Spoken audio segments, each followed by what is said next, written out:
Meus irmãos, boa noite, que a graça e a paz do Senhor seja com todos, amém? Quero saudar tanto aos que estão aqui presentes, quanto aos irmãos que estão nas suas casas, nesse domingo. Quero agradecer a oportunidade do convite que me foi feito e convidar os irmãos agora a abrirem suas Bíblias no livro de Esther, capítulo 8. Essa é a passagem que nós iremos considerar na noite de hoje. Livro de Esther, capítulo 8. Enquanto os irmãos localizam o texto, as irmãs da nossa SAF e que são alunas da classe Débora, da nossa escola dominical, já devem ter percebido que esse é o texto esse é o livro que nós estamos estudando na nossa classe. Na escola dominical eu tenho trabalhado o livro de Esther com as irmãs, e a última vez em que nós pudemos estar juntos, ainda que virtualmente, nós trabalhamos o capítulo 7. Portanto, meditando durante essa semana, eu pensei em apresentar o capítulo 8 do livro de Esther nessa noite, em forma de sermão. Não apenas porque eu já vinha trabalhando nesse livro, mas principalmente, irmãos, porque eu creio que o capítulo 8 do livro de Esther tem muito a nos ensinar nesses dias de incerteza nos quais nós temos vivido. Então, eu peço que você abra sua Bíblia no livro de Esther, capítulo 8. Eu farei a leitura de todo o capítulo, dos seus 17 versículos. Peço que os irmãos acompanhem silenciosamente, porém com toda a atenção, a leitura desta que é a palavra do Senhor. Diz assim: naquele mesmo dia, deu o rei Assuero à rainha Esther a casa de Amã, inimigo dos judeus, e Mordecai veio perante o rei, porque Esther lhe fez saber que era seu parente. Tirou o rei o seu anel que tinha tomado a Amã e o deu a Mordecai. E Esther pôs a Mordecai por superintendente da casa de Amã. Falou mais Esther perante o rei e se lhe lançou aos pés, e com lágrimas lhe implorou que revogasse a maldade de Amã, o agagita, e a trama que havia empreendido contra os judeus. Estendeu o rei para Esther o cetro de ouro. Então ela se levantou, pôs-se de pé diante do rei e lhe disse: se bem parecer ao rei, se eu achei favor perante ele, se esta coisa é reta diante do rei, e se nisto lhe agrado, escreva-se que se revoguem os decretos concebidos por Amã, filho de Amedata, o agagita, os quais ele escreveu para aniquilar os judeus que há em todas as províncias do rei. Pois como poderei ver o mal que sobrevirá ao meu povo? E como poderei ver a destruição da minha parentela? Então disse o rei Assuero à rainha Esther e ao judeu Mordecai: eis que dei a Esther a casa de Amã, e a ele penduraram numa forca, porquanto intentara matar os judeus. Escrevei, pois, aos judeus como bem vos parecer, em nome do rei, e selai-o com o anel do rei, porque os decretos feitos em nome do rei e com o seu anel se selam, não se podem revogar. Então foram chamados sem detença os secretários do rei, aos 23 dias do mês de Sivan, que é o terceiro mês. E segundo tudo quanto ordenou Mordecai, se escreveu um edito para os judeus, para os sátrapas, para os governadores e para os príncipes das províncias, que se estendem da Índia à Etiópia, 127 províncias, a cada uma no seu próprio modo de escrever e a cada povo na sua língua, e também aos judeus segundo o seu próprio modo de escrever e a sua própria língua. Escreveu-se em nome do rei Assuero e se selou com o anel do rei. As cartas foram enviadas por intermédio de correios montados em jinetes, criados na coudelaria do rei. Nelas, o rei concedia aos judeus de cada cidade que se reunissem e se dispusessem para defender a sua vida, para destruir, matar e aniquilar de vez toda e qualquer força armada do povo da província que viesse contra eles, crianças e mulheres, e que se saqueassem os seus bens. No mesmo dia, em todas as províncias do rei Assuero, no dia 13 do 12º mês, que é o mês de Adar. A carta que determinava a proclamação do edito em todas as províncias foi enviada a todos os povos para que os judeus se preparassem para aquele dia, para se vingarem dos seus inimigos. Os correios, montados em jinetes que se usavam no serviço do rei, saíram incontinenti, impelidos pela ordem do rei, e o edito foi publicado na cidadela de Suzã. Então, Mordecai saiu da presença do rei com veste real azul celeste e branco, como também com grande coroa de ouro e manto de linho fino e púrpura. E a cidade de Suzã exultou e se alegrou. Para os judeus houve felicidade, alegria, regozijo e honra. Também em toda a província e em toda a cidade aonde chegava a palavra do rei e a sua ordem, havia entre os judeus alegria, regozijo, banquetes e festas, e muitos dos povos da terra se fizeram judeus, porque o temor dos judeus tinha caído sobre eles. Amém. Vamos orar mais uma vez, irmãos. Nosso Deus, nós estamos agora diante da Tua palavra e suplicamos, ó Deus, a Tua assistência. Nós cremos em Teu Santo Espírito e pedimos, ó Deus, que agora Ele nos auxilie, a fim de vermos, ó Deus, nesse texto, a soberana ação do Senhor em favor do Teu povo e o modo como o Senhor quer que nós vivamos diante desta verdade. É a nossa oração no nome de Cristo Jesus. Amém. Meus irmãos, o conhecido escritor J.R. Tolkien, em sua célebre obra O Senhor dos Anéis, ele criou um termo, criou uma palavra que em português se pronuncia eucatástrofe. Eucatástrofe. Eucatástrofe significa uma boa catástrofe. Com essa palavra, Tolkien, na sua obra, queria designar aquelas reviravoltas, às vezes em que as coisas parecem ir mal, mas do nada acabam terminando bem. Você já percebeu que às vezes a providência de Deus conduz as coisas assim? Às vezes as coisas vão mal, pioram e no final acabam bem. Como que numa grande virada de jogo, aquilo que parecia que ia dar errado, acaba dando perfeitamente certo de uma maneira que nós não conseguimos explicar muito bem. É bem possível que muitos de nós agora estejamos pensando em partidas de futebol do nosso time. Nosso time estava perdendo até os últimos minutos do segundo tempo e, como que num passe de mágica, o nosso time consegue virar o jogo. Isso é eucatástrofe. Mas algo, meus irmãos, que nós percebemos sempre que acontece uma eucatástrofe é que pelo menos uma pessoa, pelo menos alguém, uma única pessoa, acreditou na possibilidade de as coisas terminarem bem.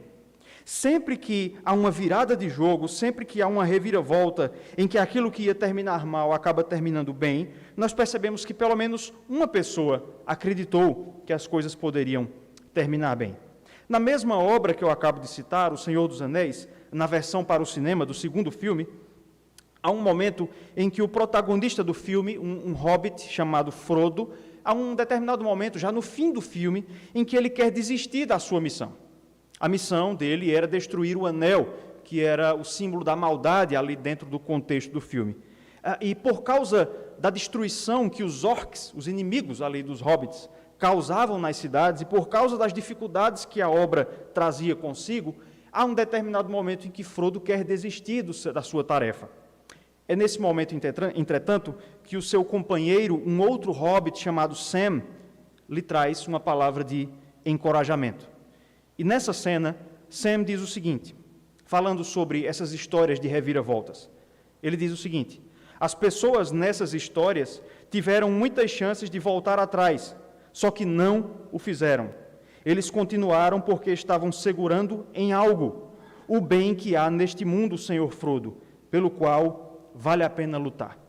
Naquele momento, Sam, esse personagem, foi o que acreditou que poderia haver uma reviravolta no final. Meus irmãos, o capítulo 8 de Esther traz exatamente isso. De alguma maneira, nós encontramos aqui uma eucatástrofe. Permita-me fazer uma breve recapitulação daquilo que os capítulos anteriores ensinam e daquilo que nós podemos colocar como introdução ao capítulo 8. O tema do livro de Esther é como os judeus viviam, o povo de Deus, os judeus, viviam no exílio da Pérsia, do Império Persa. O povo de Deus estava vivendo em exílio desde que eles foram expulsos de Jerusalém. Primeiro, eles viveram debaixo do poderio do Império Babilônico, mas agora esse império havia sido substituído pelo Império Persa. O livro nos mostra como os judeus viviam na capital do império, na cidade de Suzã. E a grande trama do livro começa, na verdade, no capítulo 3, quando o primeiro-ministro desse grande reino, um homem chamado Amã, por causa de um problema pessoal e familiar com Mordecai, um judeu, por causa desse problema com Mordecai, Amã convence o rei daquele grande império, Assuero, também chamado de Xerxes, ele convence o rei a editar um decreto que permitiria, dali a mais ou menos um ano, num dia determinado, que todas as pessoas do império pudessem matar, exterminar e roubar os bens dos judeus. Os judeus foram, portanto, jurados de morte. E aí começa a grande trama do livro. No capítulo 4, nós encontramos Mordecai buscando a rainha Ester. Ester era judia e era a rainha da Pérsia. Ele busca a sua prima e filha de criação, o que nos é contado no capítulo 2, para convencer Ester a interceder junto ao rei Assuero para que aquele decreto fosse revogado, interceder a favor do seu povo. Ester reluta no começo, mas depois decide se envolver com a luta, com a causa do seu povo. E a partir do capítulo 5, nós vamos encontrar Ester começando a colocar em prática, a levar a cabo um plano que ela arquitetou para tentar convencer o rei a revogar aquele decreto. O capítulo anterior, o capítulo 7, nos mostra como o pedido de Ester foi atendido. Ester marcou alguns banquetes e, no segundo banquete, ela fez o pedido para que Assuero, o rei, revogasse aquele decreto. Amã, aquele que havia ordenado, que havia pedido o decreto de morte, acaba sendo morto, enforcado na forca que ele havia preparado para o seu arqui-inimigo, para Mordecai. O que nós encontramos nos versículos 1 e 2 do nosso texto, meus irmãos, são os desdobramentos da morte de Amã. Amã foi morto no finalzinho do capítulo 7 e nos versos 1 e 2 do capítulo 8, nós encontramos os desdobramentos da morte dele. O texto nos diz, nesses dois versículos, que por causa da morte de Amã e porque Amã havia planejado contra a vida de Mordecai e da própria rainha, os bens e a posição de Amã foram transferidos para Ester e Mordecai. Eles receberam como que um despojo. Esse era um costume que os persas tinham e que foi realizado aqui. Veja que o texto nos diz que Ester recebeu a casa de Amã. Não pense aqui numa casa, numa construção, mas sim em todo o conjunto de bens, ou seja, todo o patrimônio de Amã, que não era pouco, passou a ser de propriedade de Ester. Já Mordecai recebeu o anel que havia sido dado a Amã. O anel, capítulo 3 nos informa, pertencia ao rei, pertencia a Assuero, era um símbolo da posição que Amã ocupava, o que significa dizer que agora Mordecai era o primeiro-ministro do império. Por fim, o texto vai nos dizer ainda, finalzinho do versículo 2, que Mordecai se tornou o superintendente da casa de Amã.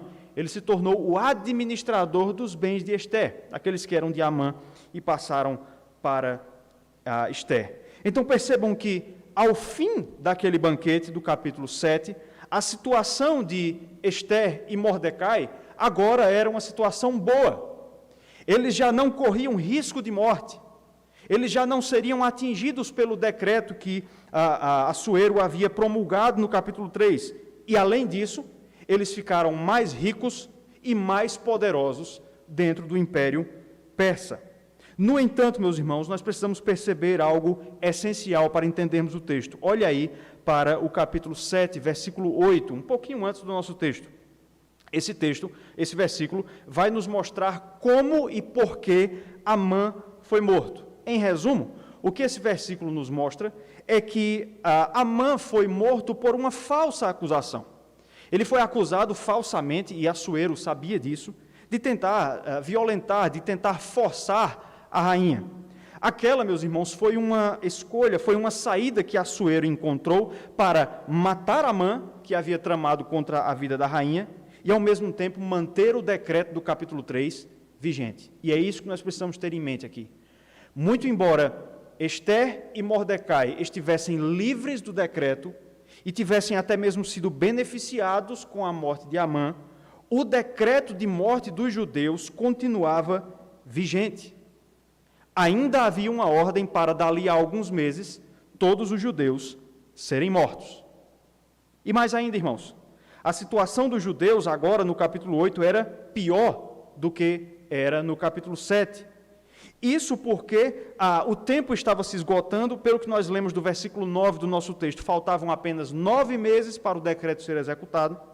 E ainda por cima, Ester já havia perdido o seu principal argumento para tentar convencer Assuero, que era a sua própria vida. Se você ler o capítulo 7, depois em casa, você vai ver que Ester tenta convencer Assuero a revogar o decreto, colocando o fato de que a sua vida, a vida de Ester, estava em risco. Essa carta já havia sido jogada. Então vejam que a situação do povo judeu agora era pior.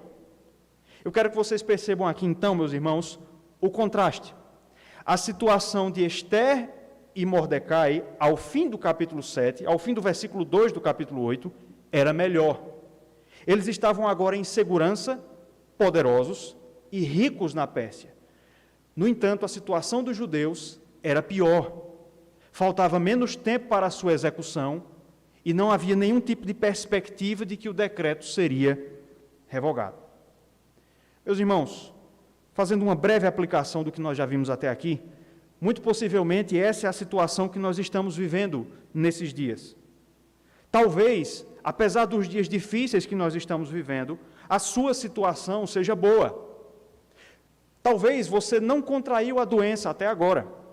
Talvez você não tenha tido problemas de saúde de março do ano passado para cá. Talvez o seu comércio não tenha sido fechado. A sua fonte de renda não tenha sido, de alguma maneira, prejudicada. Talvez você já tomou a vacina. Eu sei que há diferentes opiniões quanto a esse tema no nosso meio, mas talvez você estava ansioso para tomar e já tomou. Talvez você esteja tranquilo, talvez você adquiriu a doença e se curou e está bem. Mas sabe de uma coisa, meu querido irmão, muito embora a sua situação possa ser até confortável, a situação do povo de Deus, nos nossos dias, não é tão confortável quanto a nossa. Eu agora olho para a porta da nossa igreja e a encontro fechada. Em muitos lugares, meus irmãos, nós tomamos conhecimento de pessoas que tiveram a sua fé esfriada nesses últimos 1 ano e pouco. Há pouco tempo eu estava ouvindo um podcast, ouvindo uma entrevista, e fiquei sabendo de casos de algumas igrejas que fecharam com a pandemia. De algumas igrejas que não há mais membros, as igrejas terão que ser replantadas. Talvez a sua situação seja boa, como era boa a situação, tranquila, a situação de Ester e de Mordecai. Mas a situação do povo de Deus, meus irmãos, nesses dias que temos vivido, é ruim e é preocupante, assim como era a situação dos judeus naqueles dias. Por isso, meus irmãos, nos versículos de 3 a 17 do nosso texto, nós vamos encontrar aqui 3 verdades no que diz respeito ao nosso relacionamento com os sofrimentos do povo de Deus. Eu quero, portanto, aqui pontuar 3 verdades que o texto nos ensina no que diz respeito ao nosso relacionamento com o povo do Senhor. A primeira verdade, meus irmãos, que nós encontramos aqui é que nós devemos nos identificar com os sofrimentos do povo de Deus. Nós devemos nos identificar com o povo de Deus. Como eu acabo de dizer, a situação de Ester e Mordecai era relativamente boa, tranquila. Seria natural, portanto, que eles abandonassem o povo judeu. Eles já haviam tentado convencer Assuero. Eles já haviam tentado, de alguma maneira, conseguir que o decreto fosse revogado e não tiveram sucesso. Seria, até certo ponto, meus irmãos, natural que agora eles olhassem para o povo e dissessem: olha, a gente tentou de tudo, agora vocês estão sozinhos. A gente fez o que podia, agora é com vocês. Seria natural, seria até de se esperar que eles fizessem isso. Mas perceba, principalmente nos versículos 3 e 6, que não é essa a atitude que a pessoa com quem o livro é batizado, cujo nome recebeu o livro, não age assim.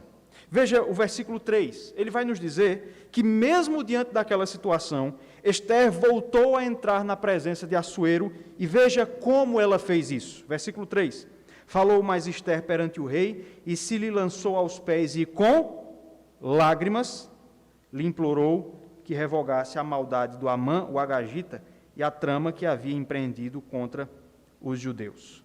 Ela fez isso com lágrimas. Muito embora sua situação, repito, fosse tranquila. Sua situação pessoal era tranquila. E, meus irmãos, as lágrimas de Ester nesse texto são explicadas pelo que ela diz no versículo 6, quando ela vai justificar o seu pedido. Veja o que ela diz. Pois como poderei ver o mal que sobrevirá ao meu povo? E como poderei ver a destruição da minha parentela? Em outras palavras, meus irmãos, o que Ester está dizendo é: eu não me importo que a minha situação seja boa. Como nós vamos perceber aí, principalmente nos versos 7 a 8, Mordecai também estava nesse momento aqui, na presença de Assuero. Então os dois estão dizendo: nós não nos importamos que a nossa situação pessoal seja boa. Como é que eu vou poder ver tranquila do alto do meu palácio o meu povo ser morto, o mal que sobrevirá ao meu povo. Como é que eu poderei ver tranquilamente a destruição da minha parentela? Percebam, meus irmãos, que o que nós temos aqui é uma inconformidade. Esther não se conforma com a manutenção daquele status. Ela não se importa, meus irmãos, que a sua situação pessoal fosse boa. Repito, ela era rica nesse momento e não corria mais risco de morrer. O mesmo pode ser dito de Mordecai, mas eles não se importam. O que realmente importa para eles, meus irmãos, é que o povo do Senhor corria perigo naquele momento. Veja que eles se identificam com o povo de Deus. Meus irmãos, nós não podemos permitir que esses dias de dificuldades nos cauterizem em relação à situação do povo de Deus, da igreja no nosso mundo. A nossa situação de conforto tem a tendência de nos cauterizar, de nos tornar imunes aos sofrimentos que o povo de Deus experimenta no mundo. E é exatamente isso, meus irmãos, que nós devemos evitar. Nós devemos pôr o nosso coração na miséria, é isso que significa misericórdia, nós devemos pôr o nosso coração na miséria do povo de Deus. Não importa se você está bem, você não deve estar satisfeito com isso. Enquanto o povo de Deus sofre, nós devemos sofrer junto com ele. O reformador escocês John Knox orava a Deus dizendo: Senhor, dá-me a Escócia, senão eu morro. Senão eu morro. Perceba que nós temos aqui um ensino sobre prioridades. As demandas do povo de Deus e os sofrimentos do povo de Deus devem vir antes dos nossos. Para Esther e para Mordecai não era suficiente, não era nem mesmo aceitável que eles estivessem bem, enquanto o seu povo, o povo de Deus, os judeus, passavam por dificuldades. Mordecai já havia mostrado esse tipo de sentimento no capítulo 4, versículo 1, se você puder dar uma olhada para esse versículo, quando ele fica sabendo do decreto, veja qual é a atitude de Mordecai. Capítulo 4, versículo 1. Quando soube Mordecai tudo quanto se havia passado, rasgou as suas vestes e se cobriu de pano, de saco e de cinza. Vestiu-se de pano, de saco e de cinza, e saindo pela cidade, clamou com grande e amargo clamor. É preciso, meus irmãos, nos identificarmos com o povo de Deus. É preciso assumirmos para nós os sofrimentos e as dificuldades que o povo de Deus passa. Não permitamos, meus irmãos, que o conforto pessoal nos cauterize em relação às dificuldades que o povo de Deus passa na terra. Mas a segunda coisa que o texto vai nos ensinar é que identificar-se com o povo de Deus é participar das suas tribulações. Identificar-se com o povo de Deus é participar das suas tribulações. Nós vamos encontrar isso dos versos 13 até o versículo 14. Além de não se conformarem com aquela situação, além de não ficarem bem, além de, no caso de Esther, ir às lágrimas por causa da situação dos judeus, nós vamos perceber que tanto Esther quanto Mordecai vão agir. A sua reação não é apenas anímica. Eles não apenas se deixam afetar pela situação dos judeus, mas eles vão continuar tentando. Eles vão continuar a agir para tentar revogar aquele decreto. E ao agir, meus irmãos, eles vão assumir riscos e tribulações sobre si. A primeira evidência que nós temos disso está no versículo 3. Uma informação importante sobre o texto, irmãos. Entre os versículos 2 e 3, nós temos mais ou menos aqui 2 meses, entre o versículo 2 e o versículo 3. Esther estava na presença de Assuero até o versículo 2. Passam-se 2 meses. E agora ela tem que entrar de novo na presença de Assuero.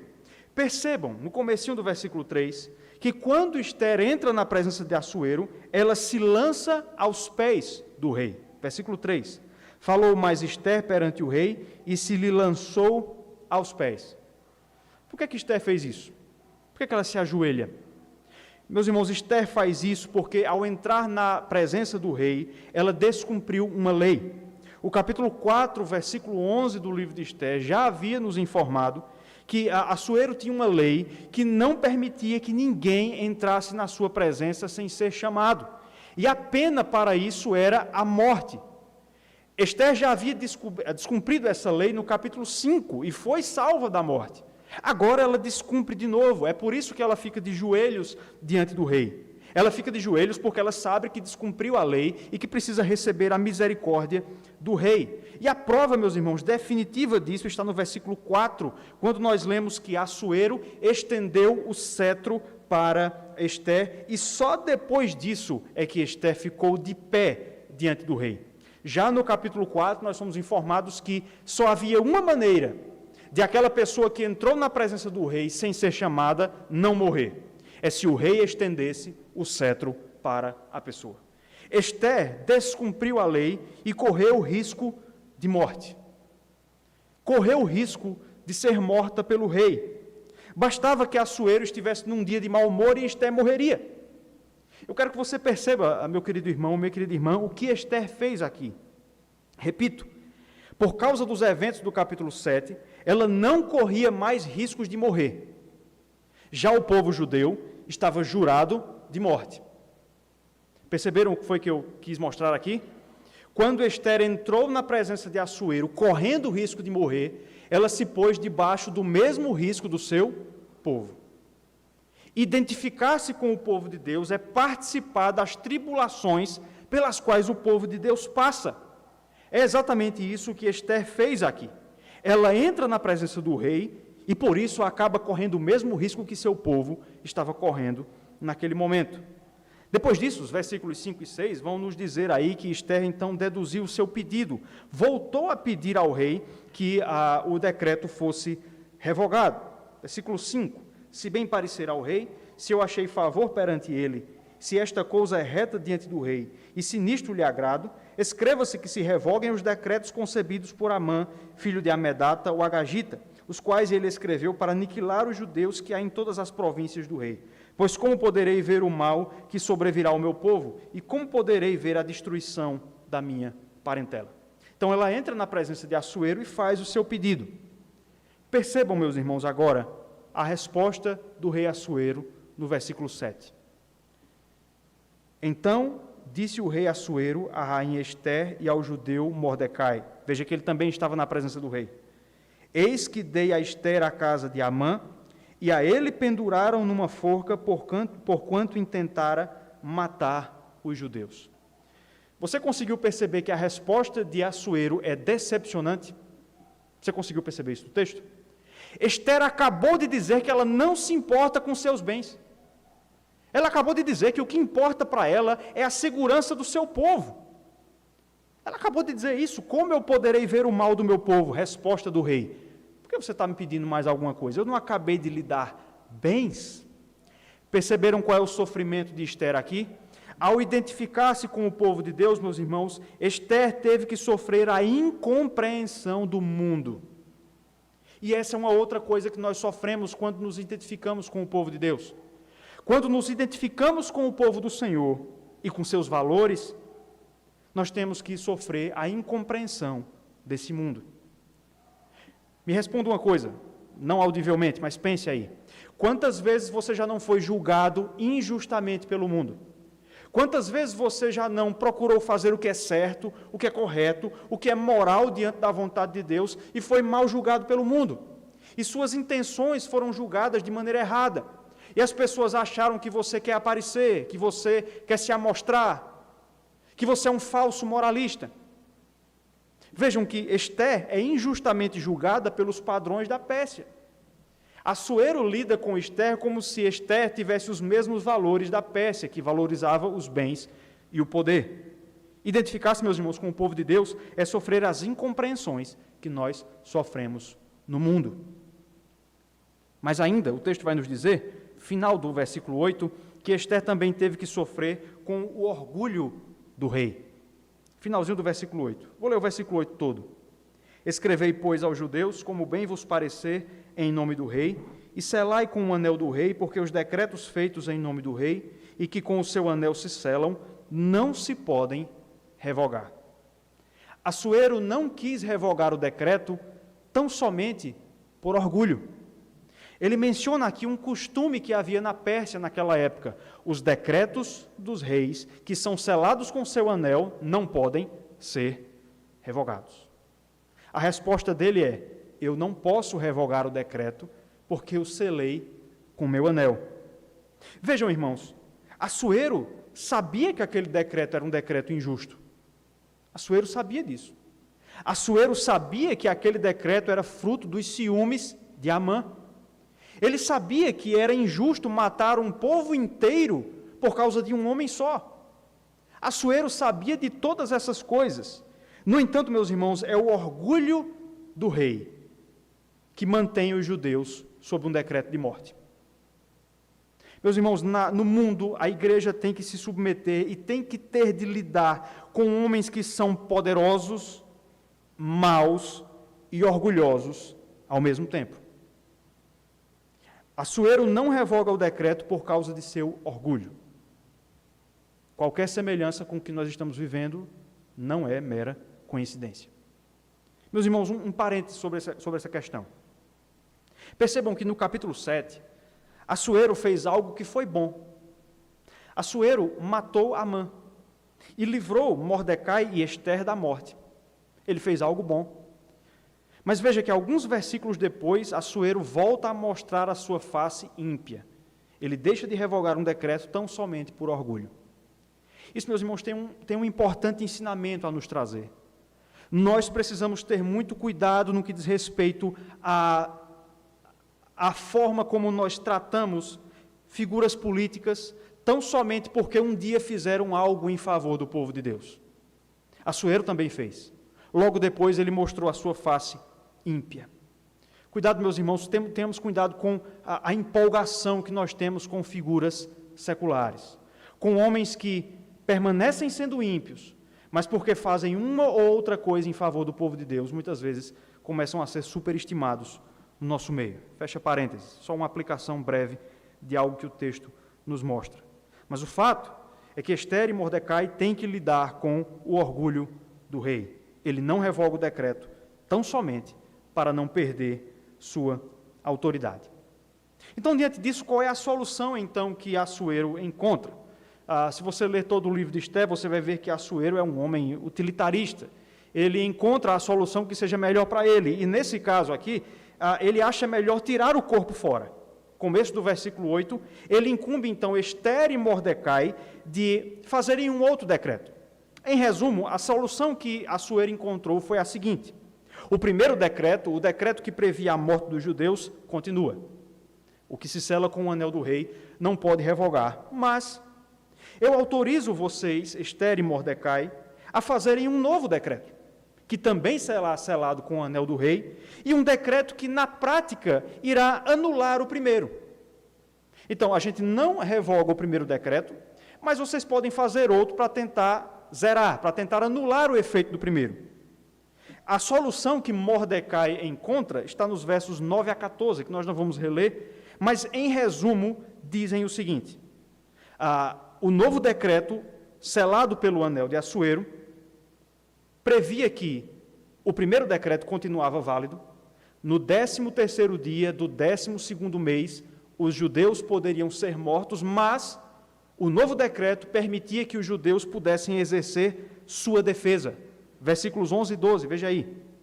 Nelas, o rei concedia aos judeus de cada cidade que se reunissem e se dispusessem para defender sua vida, para destruir, matar e aniquilar de vez toda e qualquer força armada do povo da província que viessem contra eles, crianças e mulheres, e que se saqueassem os seus bens. Num mesmo dia, em todas as províncias do rei Assuero, no dia 13 do 12º mês, que é o mês de Adar.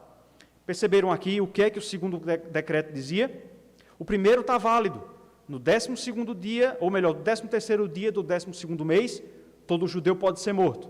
Mas também nesse mesmo dia, todo judeu pode se defender. E se ele se defender da agressão que foi feita, não será punido por isso. Essa foi, meus irmãos, a solução que Mordecai encontrou para tentar resolver aquele problema.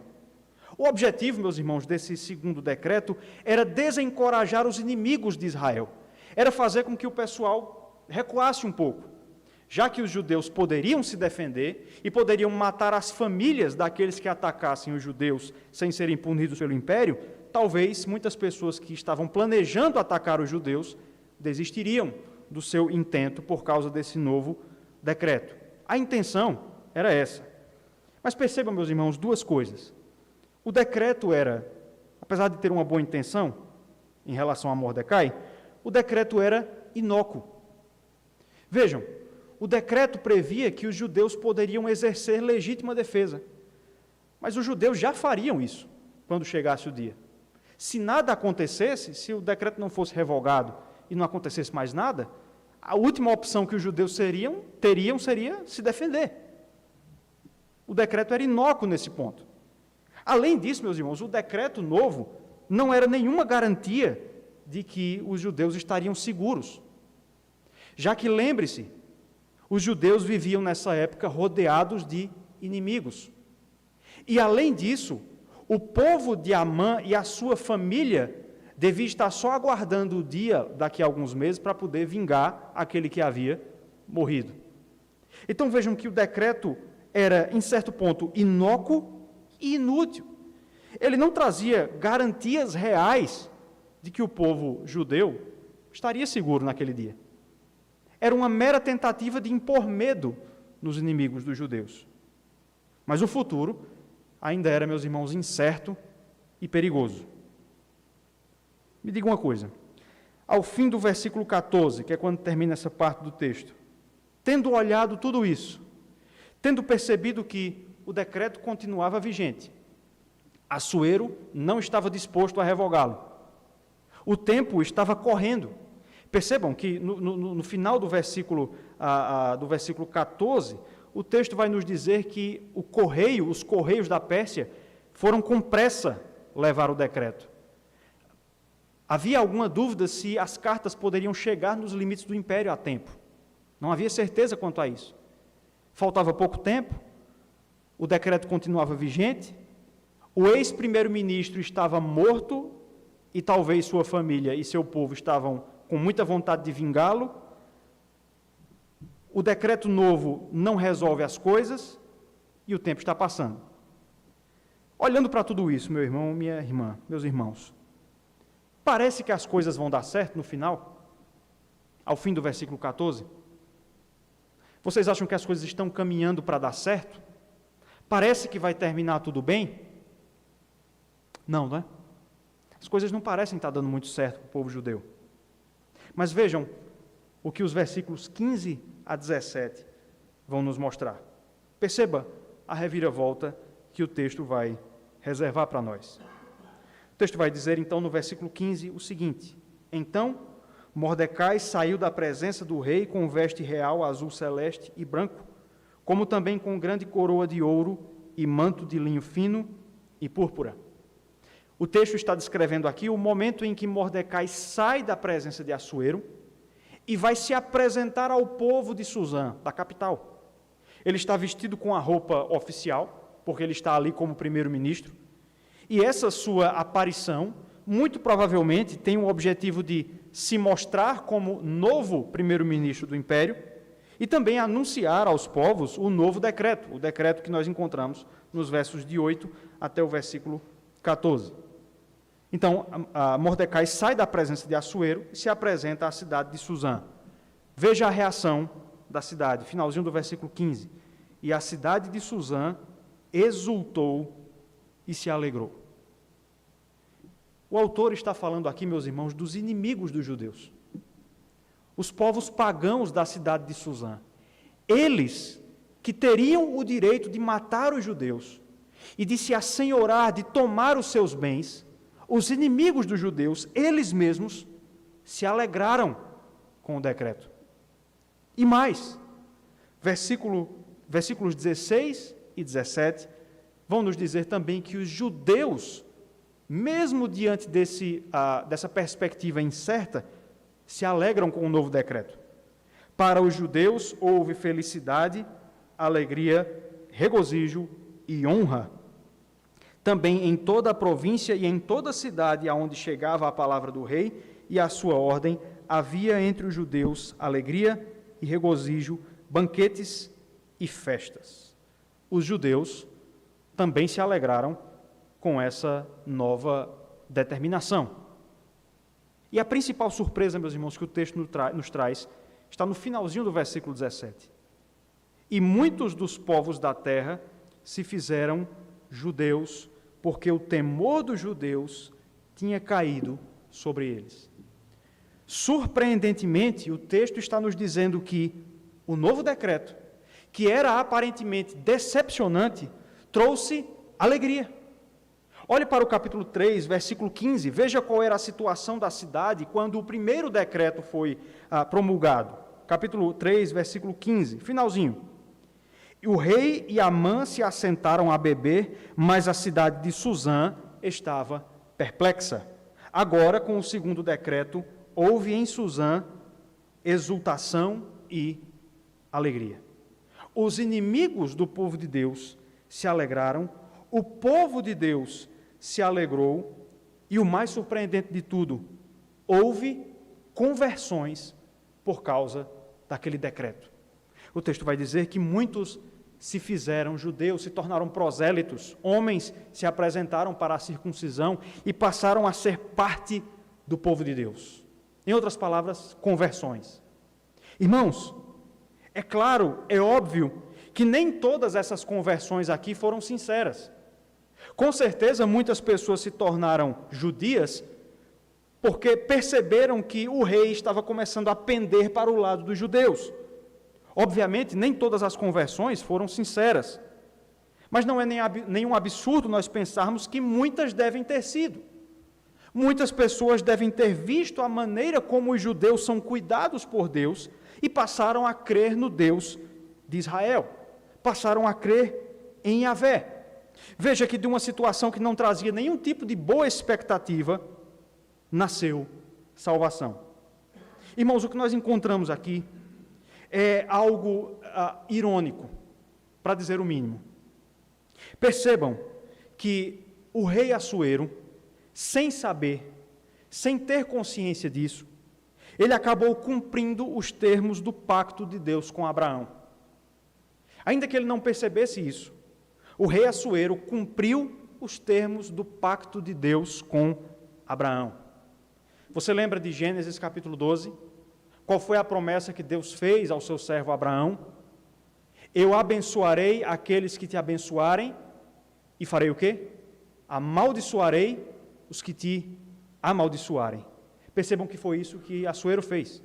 Aqueles que tentassem atacar o povo de Deus seriam também atacados. Ele cumpre um dos termos do pacto de Deus com Abraão. E preste muita atenção para um termo que aparece no versículo 17, finalzinho do versículo 17. Diz o seguinte: e muitos dos povos da terra se fizeram judeus. E muitos dos povos da terra se fizeram judeus. Essa expressão, povos da terra, lembra alguma coisa? Lembra Gênesis capítulo 12. Em ti serão benditas todas as famílias da terra. Serão benditos todos os povos da terra. Vejam que o que está sendo cumprido aqui é o pacto de Deus com Abraão. Em outras palavras, meus irmãos, o que acontece ao final dessa história do capítulo 8 é uma eucatástrofe. Aquilo que parecia dar errado, aquilo que caminhava para terminar no extermínio dos judeus, acaba se tornando numa fonte de salvação. O povo judeu, ao invés de diminuir, ao invés de ser massacrado, ele acaba aumentando. Ele acaba crescendo ao final do versículo 17. Em outras palavras, eucatástrofe.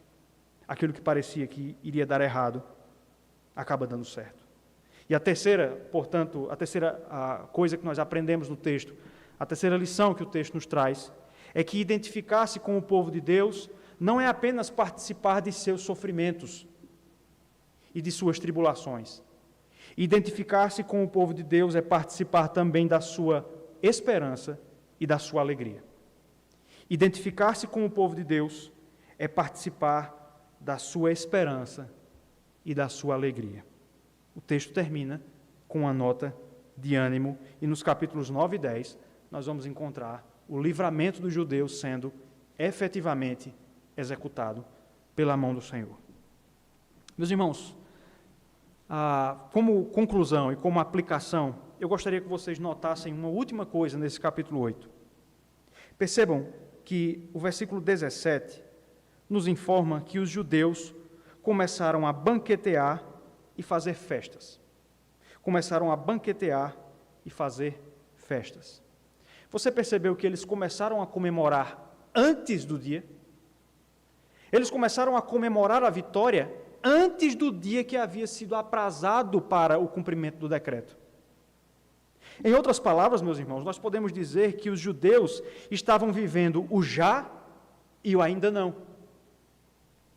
A sua libertação já havia sido anunciada, porém ainda não havia sido concretizada. Mesmo assim, eles já festejam. E, meus irmãos, é exatamente nesse compasso que nós vivemos. Nós vivemos também o já e o ainda não. Nossa salvação já foi conquistada e a nossa libertação desse mundo de dores já foi prometida. No entanto, nós ainda não experimentamos todas essas coisas palpavelmente. Nós ainda estamos nesse mundo de dores.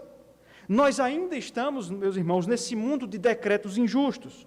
Nós ainda estamos nesse mundo de perseguições, de mortes em muitos lugares do mundo para o povo de Deus. Nós estamos ainda nesse mundo de corrupção e pecado. Já e ainda não. É nesse compasso, meus irmãos, que nós vivemos. Mas perceba que, assim como foi o caso dos judeus, que mesmo tendo a promessa da sua libertação, ainda não haviam visto isso e festejaram, o povo de Deus também é autorizado a, desde já, começar a festejar. Ainda, meus irmãos, que nós estejamos no ainda não. Ainda que a promessa seja apenas promessa ainda. Ainda que nós ainda estejamos na velha criação, mas perceba, Deus quer que a festa seja agora. Deus quer que a festa seja já, e não ainda não. É já. Eles começaram, meus irmãos, a festejar. Eles festejaram, meus irmãos, os judeus, por causa do Messias. O Messias deveria vir do povo judeu, da raiz de Davi. Por isso, era impossível que o povo de Deus fosse exterminado, já que se isso acontecesse, o Messias não poderia vir. Eles tinham, portanto, a certeza de que Deus seria com eles e não permitiria que aquilo acontecesse. Eles festejavam, em outras palavras, meus irmãos, por causa de Cristo. E é também exatamente por causa de Cristo que nós já festejamos nesse mundo de aflições. Nós festejamos, irmãos, nós nos alegramos já, porque Cristo primeiro se identificou conosco. Foi Ele quem primeiro olhou para as nossas necessidades. Foi Cristo quem primeiro se condoeu com as nossas dores. E mais, Ele se identificou conosco ao assumir a nossa natureza, a natureza humana, e se fez participante de nossos sofrimentos. Ele experimentou todas as fraquezas da natureza humana, as suas limitações, e entrou nesse mundo de dores, assim como nós estamos vivendo nesse mundo de dores. Ele se identificou conosco, assumiu sobre si nossas tristezas, para que agora, meus irmãos, nós possamos participar com Ele das alegrias que Ele já tem na presença de Deus. Nós podemos nos alegrar, meus irmãos, porque, assim como os judeus tinham um representante no palácio, Mordecai, vestido em glória, intercedendo pelo povo de Deus, assim nós também podemos nos alegrar, porque nós temos um representante. Esse representante também está no palácio dos céus.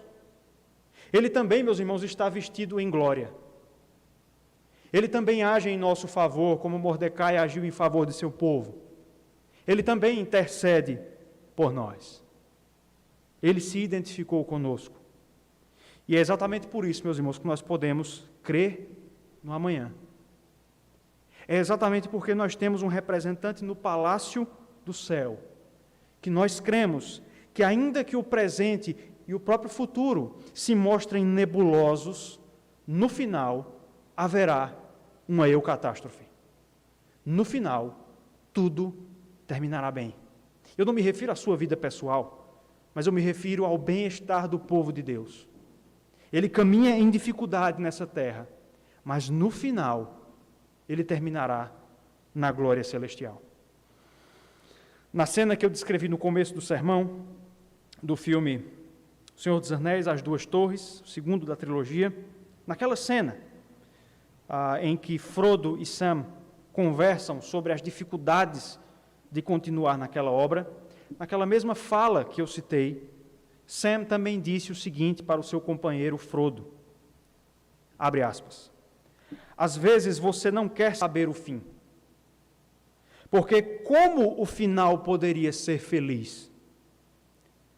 Como o mundo poderia voltar ao modo como era, quando tantas coisas ruins haviam acontecido? Mas no final, é apenas uma coisa passageira, essa sombra.